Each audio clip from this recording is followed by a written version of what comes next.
अपराध बोध यानी गिल्ट, हम सबने इसे कभी ना कभी महसूस किया है।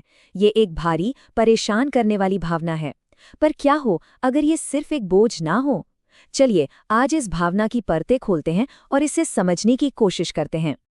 जरा सोचिए, क्या हो अगर इस भावना को, जो हमें अक्सर कमजोर और छोटा महसूस कराती है, हम किसी काम की चीज में बदल सकें? क्या ये मुमकिन है? आज इसी सवाल की तह तक जाते हैं। और यहीं पर पता है सबसे बड़ी उलझन शुरू होती है। अपराध बोध को समझने की पहली और सबसे जरूरी सीढ़ी है उसे शर्म से अलग करना। सुनने में ये दोनों एक जैसे लगते हैं, पर असल में ये जमीन आसमान का फर्क रखते हैं। तो चलिए इस स्लाइड को जरा गौर से देखते हैं। अपराध बोध यानी गिल्ट हमारे एक्शन पर, हमारे काम पर फोकस करता है। मन में आवाज आती है, मैंने कुछ गलत किया, और ये हमें उस गलती को सुधारने के लिए उकसाता है।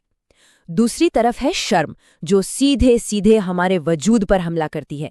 मन में आवाज आती है, मैं ही बुरा हूं, और ये हमें दुनिया से छिपने, खुद को सबसे अलग कर लेने पर मजबूर करती है। इस एक अंतर को समझना ही सबसे पहला और सबसे जरूरी कदम है। तो अगर अपराध बोध शर्म से अलग है और इतना उपयोगी हो सकता है, तो सवाल उठता है कि इसका असल मकसद क्या है? क्या ये हमारे अंदर कोई खराबी है? नहीं, असल में ये कोई खामी नहीं, बल्कि इंसान के सामाजिक विकास का एक बहुत जरूरी हिस्सा है। इसे ऐसे समझिए कि ये एक कोऑपरेशन इंजन की तरह है। ये वो अंदर की आवाज है जो हमें बताती है कि अगर हम ग्रुप के नियमों को तोड़ेंगे तो हमें बुरा महसूस होगा, और इसी एहसास की वजह से हम एक दूसरे का साथ देते हैं और हमारे सामाजिक बंधन मजबूत बने रहते हैं। और ये सिर्फ बड़े बड़े ग्रुप्स की बात नहीं है, ये हमारे निजी रिश्तों पर भी लागू होता है। जब हम किसी को ठेस पहुंचाते हैं तो ये गिल्ट एक अलार्म की तरह बजता है, जो कहता है, सावधान, ये रिश्ता कीमती है, इसे ठीक करो। ये हमें माफी मांगने और उस रिश्ते को बचाने के लिए हिम्मत देता है।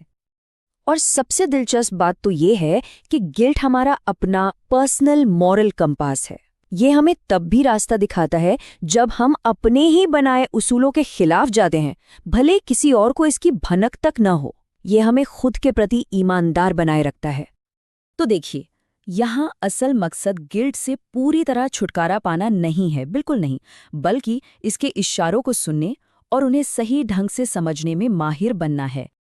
अच्छा, अब जब हम इसका मकसद समझ गए हैं, तो चलिए इसके दो अलग अलग रूपों को देखते हैं, क्योंकि हर गिल्ट एक जैसा नहीं होता।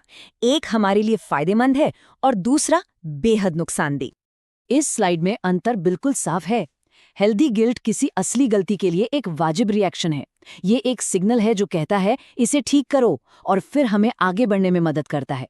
वहीं दूसरी तरफ अनहेल्दी गिल्ट वो तर्कहीन और बहुत ज्यादा होता है।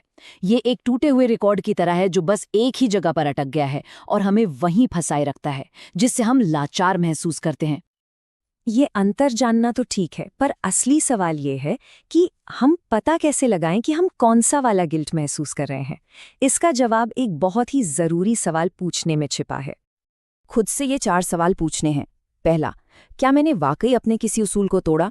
दूसरा, क्या मेरी वजह से किसी को सच में कोई नुकसान हुआ? तीसरा, क्या मेरा दुख उस नुकसान के बराबर है या उससे कहीं ज्यादा?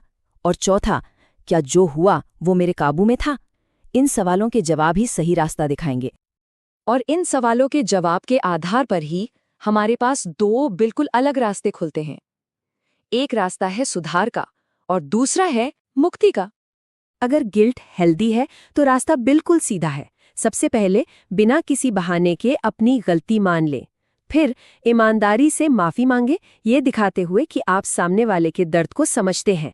तीसरा, इस अनुभव से सीखें ताकि ये गलती दोबारा ना हो। असली ग्रोथ इसी में है।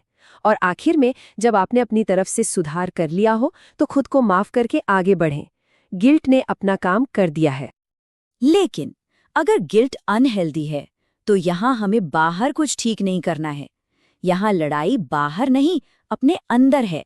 यहाँ लक्ष्य किसी एक्शन को नहीं, बल्कि अपनी सोच को, अपनी धारणा को ठीक करना है। ये एक बहुत ही आम उदाहरण है, खासकर आज की दुनिया में। मान लीजिए आराम करने पर गिल्ट महसूस हो रहा है। दिमाग कहता है, मैं आलसी हूं, मैं नाकामयाब हूं। इस सोच को चैलेंज कीजिए।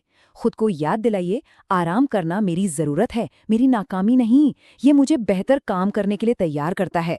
ये सोच का बस एक छोटा सा बदलाव है, पर इसका असर बहुत बड़ा होता है। इस बात को हमेशा याद रखिए, आराम कोई ऐसी चीज नहीं है जिसे कमाना पड़ता है। ये हमारे शरीर और दिमाग का अधिकार है, ठीक वैसे ही जैसे खाना और पानी।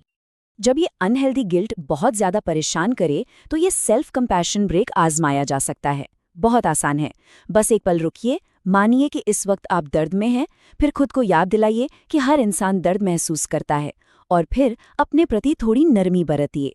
ये खुद को कोसने की आदत का एक बहुत शक्तिशाली तोड़ है। तो इन सारे तरीकों और औजारों के साथ हम गिल्ट के साथ अपने रिश्ते को पूरी तरह से बदल सकते हैं। इसे एक दुश्मन की तरह देखने के बजाय हम इसे एक गाइड के रूप में देख सकते हैं। और यही इस पूरे बातचीत का निचोड़ है। हेल्दी गिल्ट हमें हमारे बाहरी कामों के बारे में बताता है, और अनहेल्दी गिल्ट हमें हमारी अंदरूनी सोच और मान्यताओं के बारे में बताता है। मतलब दोनों ही हमें बहुत कीमती जानकारी देते हैं।